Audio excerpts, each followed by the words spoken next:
সিলেট নগরীতে ফুটপাত ও সড়ক দীর্ঘদিন ধরেই হকারদের দখলে। এতে প্রতিদিনই যানজটে ভোগান্তি পোহাতে হচ্ছে নগরবাসীকে। অতীতে বহুবার উচ্ছেদ অভিযান চালানো হয়েছে, অস্থায়ীভাবে পুনর্বাসিতও করা হয়েছে, কিন্তু ফের সড়ক ও ফুটপাতে ফিরে এসেছে হকাররা। তবে এবার আটঘাট বেঁধে মাঠে নামছে জেলা প্রশাসন, সিটি কর্পোরেশন ও পুলিশ প্রশাসন। লালদিঘির পারে অস্থায়ী মার্কেটে হকারদের ফেরানোর জোর প্রস্তুতি চলছে। এজন্য প্রস্তুত করা হচ্ছে লালদিঘির মাঠ প্রস্তুতের পর হকাররা তাদের ঠিকানায় না ফিরলে কঠোর অ্যাকশনে নামবে প্রশাসন। সড়ক ও ফুটপাতে কোনো হকার বসলে তাদের বিরুদ্ধে কঠোর ব্যবস্থা নেওয়ার আগাম ঘোষণা দিয়েছে সিটি কর্পোরেশন, জেলা ও পুলিশ প্রশাসন। জানা গেছে 2021 সালে তৎকালীন মেয়র আরিফুল হক চৌধুরী প্রথম লালদিঘির পাড়ের মাঠে হকার পুনর্বাসনের উদ্যোগ নেন। ফুটপাত ছেড়ে নতুন ঠিকানায় ব্যবসা স্থানান্তর করেন কয়েকশো হকার, কিন্তু আলোক স্বল্পতা ও ড্রেনেজ সমস্যার কারণে হকাররা বেশি দিন সেখানে থাকতে চাননি।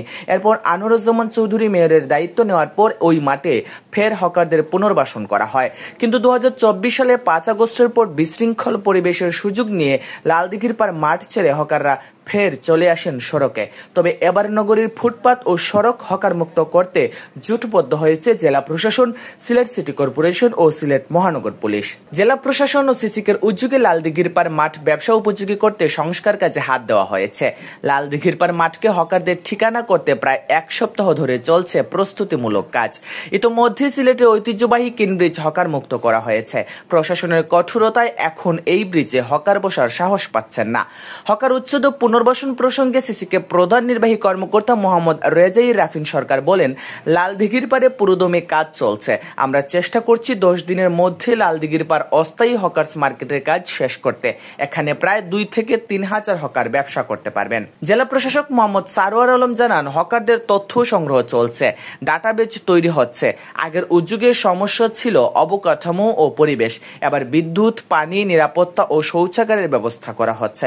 তবে জনগণের সহযোগিতা ও সচেতনতা ছাড়া ফুটপাত ও সড়ক হকার মুক্ত করা সম্ভব নয়। তারা যেন হকার মার্কেটে যান। ক্রেতারা গেলে হকাররা তাদের জায়গা ছেড়ে সড়কে আসবে না।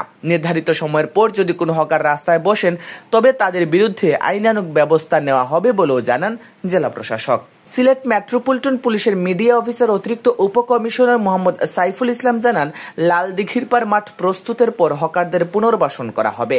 এরপর যদি কোনো হকার সড়কে বা ফুটপাতে বসে, তবে তাদের বিরুদ্ধেও কঠোর ব্যবস্থা নেওয়া হবে। তবে লালদিঘির পাড় মাঠে ব্যবসা নিয়ে হকাররা এখনো কিছুটা দ্বিধায় আছে। তাদের অভিযোগ, লালদিঘির পাড়ে ক্রেতা টানতে সময় লাগবে, পাশাপাশি স্থায়ী অবকাঠামো না থাকলে ব্যবসা টিকানো কঠিন হবে।